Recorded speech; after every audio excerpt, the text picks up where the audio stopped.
Diriwayatkan oleh Imam Ahmad bin Hanbal dalam musnadnya bahwa ada seorang laki-laki yang bernama Nuaiman.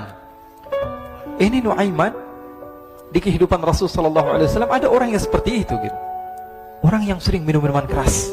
Rasul sallallahu alaihi wasallam marah, murka. Rasulullah kalau yang berhubungan dengan Rasulullah tidak marah. Tapi kalau sudah berhubungan dengan agama, Rasul sallallahu alaihi wasallam adalah orang yang paling marah, orang yang paling istiqamah dalam kebenaran. Maka Rasulullah panggil Nuaiman, apa yang kau lakukan? Dia katakan, aku minum minuman keras ya Rasulullah. Rasulullah cambuk dia. Kemudian dia bertobat kepada Allah. Kemudian ketahuan lagi minum. Kemudian dicambuk lagi oleh Rasulullah SAW, sehingga sebagian sahabat memukul dia dengan pukulan yang banyak. Sehingga apa yang berlaku? Sebagian sahabat mengatakan, la'natullahi ala Nuaiman. Semoga Allah melaknat Nuaiman. Dia mempermainkan Rasulullah. Dia bilang sudah mau taubat tapi minum lagi. Dia bilang sudah mau taubat tapi minum lagi. Maka Rasulullah SAW mengatakan, la tal'anuh fa innahu yuhibbullah wa rasulah. Kata Rasulullah, jangan kamu laknat Nuaiman, karena dia itu cinta sama Allah, cinta sama Rasulnya. Dalam riwayat dia dicintai Allah dan dicintai oleh Rasulnya Muhammad sallallahu alaihi wasallam. Ibn Majah menceritakan bahwa Nuaiman ini pernah suatu waktu diajak oleh Sayyiduna Abu Bakar pergi ke negeri Syam. Negeri Syam itu di mana? Seperti yang diceritakan tadi, antara daerah Suriah, Lebanon, Yordania, kemudian Palestina. Daerah seperti itu. Umumnya orang Quraisy pada masa itu mereka memiliki rihlah berdagang, membeli dagangan ke Syam, kemudian dijual lagi di kota Makkah. Ketika itu Rasulullah SAW didatangi Abu Bakar. Sayyidina Abu Bakar mengatakan kepada Rasulullah, ya Rasulullah, saya mau izin ya Rasulullah. Mau apa? Saya mau ajak dua sahabat kamu ini ikut berdagang ya Rasulullah. Siapa kata Rasul? Nuaiman. Kata Rasulullah SAW, Nuaiman kamu mau ajak? Mau ngapain? Biar seru-seruan aja ya Rasulullah. Kata Rasulullah, ya sudah, saya izinkan kamu bawa Nuaiman. Ketika itu Sayyidina Abu Bakar membawa Nuaiman sama satu sahabat namanya Suwaibid ibn Harmalah. Siapa namanya? Suwaibid ibn Harmalah. Ini sahabat Rasulullah SAW yang memiliki sifat yang berbeda-beda. Kalau Nuaiman ini aneh. Pernah Rasulullah SAW dibawain makanan banyak, dikasih Rasulullah, dikasih sahabat semua. Semuanya sudah makan, tiba-tiba si Nuaiman ini, sahabat Nabi Nuaiman mengatakan kepada Rasulullah, ya Rasulullah, ini yang penjualnya, tolong kau yang bayar ya Rasulullah. Makanan udah habis.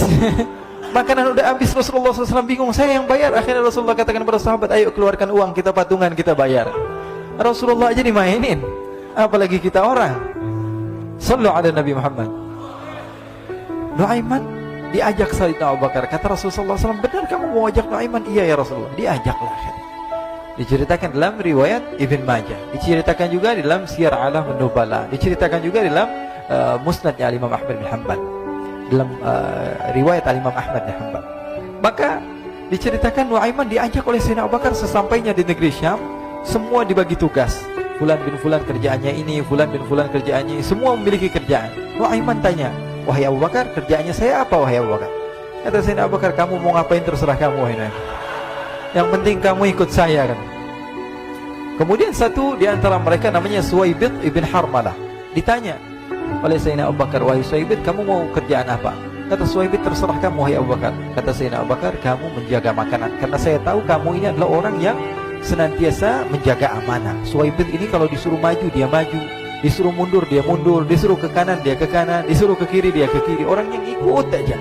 Kalau Nuaiman beda, disuruh maju dia ke belakang, kasih sen kanan ke kiri belok.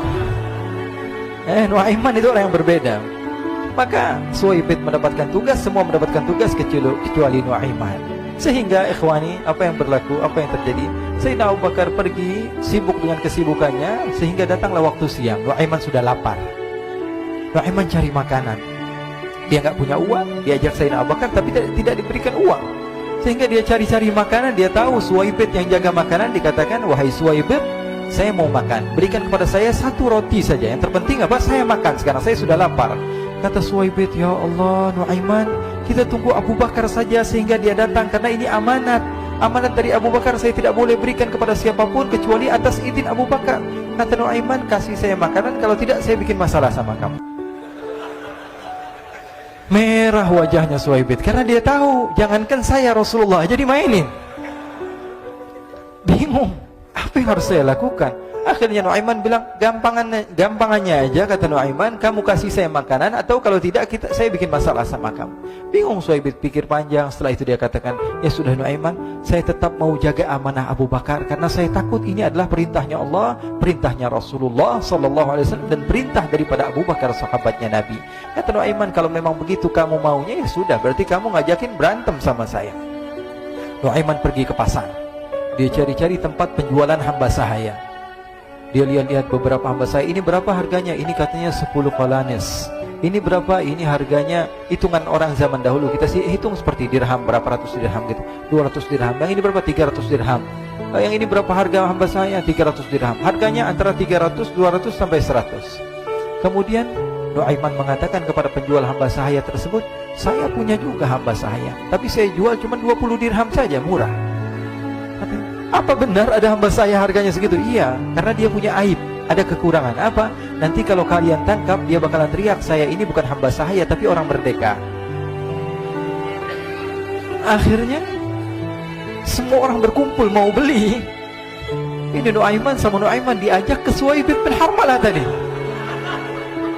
Kata Nuaiman, itu ada orang yang berdiri sedang menjaga makanan, itu hamba sahaya saya, tangkap saja. Oh baik. Diberikan uang 20 dirham, dimasukkan oleh Nuaiman ke kantongnya, kemudian Suhaib ditangkap. Ketika ditangkap, Suhaib teriak, saya bukan hamba saya orang merdeka. Maka orang-orang tersebut mengatakan, saya sudah tahu kekurangan kamu. Ini memang kekurangan kamu, memang kamu, tapi saya tidak perlu dengan bacot kamu, yang penting kerjanya kamu gitu. Ya kan hamba saya untuk apa? Untuk kerja. Mau dia ngomong apa, mau ngomel, terserah, yang penting dia mau kerja. Akhirnya ditangkaplah Suhaib dan dijual di pasar. Nuaiman punya uang banyak ini. Dia beli makanan, dia beli minuman, dia beli hadiah buat Rasulullah. Dia beli macam-macam di negeri Syam ini. Waktu itu adalah superpower, adidaya, Romawi. Pada masa itu semua barang mahal, tapi Nuaiman banyak uangnya. Dia belanja ini, belanja itu, sehingga Sayyidina Abu Bakar pun pulang. Ketika Sayyidina Abu Bakar pulang, Sayyidina Abu Bakar cari, mana ini Suhaib? Kita semua sudah lapar. Kata Nuaiman dengan mudahnya dia mengatakan, sudah saya jual wahai Abu Bakar. Maka Sayyidina Abu Bakar bertanya, apa yang kau lakukan wahai Nuaiman? Diceritakan oleh Nuaiman dengan jujur. Nuaiman ini orangnya apa adanya, tapi nyusahin. Saya jual. Akhirnya dibawa oleh Nuaiman, Sayyidina Abu Bakar pergi kemana? Ke pasar, lalu dibeli lagi oleh Sayyidina Abu Bakar As-Siddiq, Suhaib yang tadinya orang merdeka menjadi hamba sahaya sebentar, kemudian dibeli lagi oleh Sayyidina Abu Bakar. Pulang ke Madinah, kisah ini diceritakan di hadapan Rasulullah SAW. Maka perawi mengatakan, fadhahikan nabiyyu hatta badat nawajiduhu. Ketika diceritakan kisah Nuaiman tersebut dengan Suhaib, Rasulullah tertawa sejadi-jadinya sehingga gigi geraham Rasulullah SAW nampak di wajah mata para sahabat. Sehingga perawi lain mengatakan, 1 tahun berlalu Rasulullah, setiap ada tamu yang datang pada Rasulullah akan ceritakan kisah Nuaiman menjual Suhaib tersebut. Jadi ada ikhwani, jangan kalian kira Rasulullah SAW itu hidup di satu masa sahabat-sahabatnya itu seperti ustadz-ustadz yang khusyuk, yang kayak Habib bin Anis ini banyak. Bahkan ikhwani, mungkin di akhir karena masanya sudah habis, pernah suatu waktu Rasulullah SAW didatangi asyraf, delegasi dari beberapa negara yang ingin mengenal apa itu agama Islam. Sehingga mereka datang ke rumah Rasulullah SAW membawa unta, kendaraan yang ketika itu kendaraan yang paling mahal mereka miliki, itu untanya yang paling mewah. Diikat di depan rumah Rasulullah SAW. Tamunya pun masuk, duduk bersama Rasulullah SAW. Di depan rumah Rasulullah SAW ada beberapa sahabat. Ada Sayyiduna Hamzah. Kalian tahu Sayyidina Hamzah adalah orang yang pemberani. Ada Sayyiduna Umar. Kalian tahu Sayyidina Umar adalah orang yang pemberani. Ada Sayyiduna Ali bin Abi Thalib. Ada Sayyiduna Sa'ad bin Abi Waqqas. 4 sahabat ini lagi nongkrong gitu depan rumahnya Rasulullah SAW, berjaga sebelum Allah Subhanahu wa ta'ala turunkan ayat wallahu ya'simuka minan nas. Ketika mereka sedang asyik duduk, tiba-tiba Nuaiman datang. Ini Nuaiman kalau datang pasti bikin sesuatu yang aneh. Bahkan dikatakan tidaklah Rasulullah SAW dalam keadaan bersedih, kecuali Nuaiman datang Rasulullah akan tersenyum. Jadi sebagian sahabat itu senang kalau sudah Nuaiman datang, pasti Rasulullah bahagia. Tapi ketika itu Nuaiman datang, ingin duduk bareng-bareng Sayyidina Hamzah. Sayyidina Hamzah katakan kepada Nuaiman, bercanda begitu. Nuaiman, kamu lihat unta orang datang dari luar Arab ini. Lihat, kata Nuaiman, ini besar banget ini, badannya besar gitu. Dagingnya pasti banyak. Iya, ini kalau kita sate enak nih ntar malam. Kata Nuaiman. Kata Sayyidina Hamzah, apakah kamu berani? Kata Nuaiman, saya berani aja asal kalian gak bilang sama Rasulullah. Kata Sayyidina Hamzah, benar wahai Nuaiman, benar kan? Akhirnya Sayyidina Hamzah lupa masalah itu, cuma bercanda-bercanda saja. Sayyidina Hamzah lagi asik sama Sayyidina Umar, Sayyidina Ali. Tiba-tiba apa? Ternyata ketika dia melihat unta tersebut sudah pisah antara kepala sama badannya. Nuaiman mengatakan, wahai Hamzah, ini unta saya sudah potong, saya mau pergi sebentar. Kalau Rasulullah cari saya, tolong jangan beritahu di mana saya. Nanti kalau keadaan sudah aman, mari kita nyate bareng-barengan. Ini ada yang seperti itu di zaman Rasulullah SAW. Maka dia pun berlari dan berlari mencari satu tempat supaya Rasulullah SAW dia selamat daripada Rasulullah SAW. Sehingga Sayyidina Hamzah bingung, ini kalau Rasulullah keluar gimana? Ada Hamzah Asadullah, ada Ali bin Abi Thalib, ada Umar, gak bisa jaga kendaraannya, tamunya Rasulullah Sallallahu Alaihi Wasallam. Akhirnya benar apa yang terjadi, ikhwani. Rasulullah SAW tamunya mau pulang. Ketika dia buka pintu tamu melihat apa? Untanya sudah begitu. Mereka teriak, wa naqatah, unta kami wahai Muhammad. Baru mau kenal Islam, unta kami, kendaraan kami sudah dua. Rasulullah SAW lihat Sayyidina Hamzah, lihat Sayyidina Ali. Mereka gak bisa ngomong, mereka hanya bilang apa? Nuaiman ya Rasulullah. Rasulullah perintahkan Sayyidina Umar, wahai Umar, sekarang kamu ambil uang, kemudian kamu gantikan, kemudian kamu berikan 2 kali lipat daripada harta unta ini, sehingga apa? Agama Islam tidak didengar dengan sesuatu yang tidak baik di luar sana. Akhirnya diberikan harta, diberikan unta yang baru dan diberikan harta yang lebih untuk orang tersebut, sehingga orang tersebut tidak menjelek-jelekan agama Islam. Kata Rasulullah SAW, dan sekarang waktunya kita balas dendam sama Nuaiman. Nuaiman ternyata berlari tempat yang jauh sampai hampir keluar dari kota Madinah. Dia dapatkan seorang sahabat Nabi yang hadir juga dalam peperangan Badar, namanya Al-Miqdad bin Al-Aswad.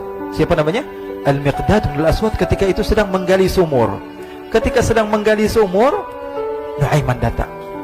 Nuaiman katakan kepada Miqdad, wahai Miqdad, wahai sahabat Rasul, kamu orang yang hadir dalam peperangan Badar, kamu adalah orang yang hebat. Dipuji-puji sama Nuaiman. Ada maunya ini. Akhirnya dia bilang, wahai Miqdad, tolong saya. Kenapa wahai Nuaiman? Kamu ini kekasihnya Rasulullah, orang yang disayang sama Rasulullah. Kenapa? Saya ini sedang dikejar-kejar orang jahat. Tolong selamatkan saya. Saya pengen masuk ke dalam sumur, boleh atau tidak? Kata Miqdad, siapa yang mengejar kamu? Pokoknya saya dikejar sama orang-orang. Kamu mau atau tidak selamatkan saya? Ya sudah, selagi kamu itu adalah sahabat Nabi, silahkan kamu masuk. Masuk akhirnya Nuaiman ke dalam sumur tersebut. Lalu Nuaiman mengatakan, wahai Miqdad, dia keluar lagi. Nanti kalau ada yang cari saya, tolong jangan beritahu saya di dalam sumur ya. Kata Miqdad, baiklah. Kata Nuaiman, siapapun yang bertanya tentang saya, kamu tidak akan kasih tahu? Iya, kan? Walaupun Rasulullah yang tanya saya? Katanya, enggak mungkin Rasulullah datang ke tempat sejauh ini. Iya, walaupun Rasulullah. Akhirnya masuk Nuaiman. Setelah beberapa menit Rasulullah dan rombongan benar datang. Miqdad bingung ini. Ini kenapa Rasulullah datang ke RW kami ini? Ada apa yang Rasulullah sampai sejauh ini? Ditanya, ya Rasulullah, ada apa ya Rasulullah? Kata Rasulullah, saya cari Nuaiman. Di mana Nuaiman? Innalillah, kata Miqdad. Nggak dijawab ini Rasulullah. Kalau dijawab saya ingkar janji.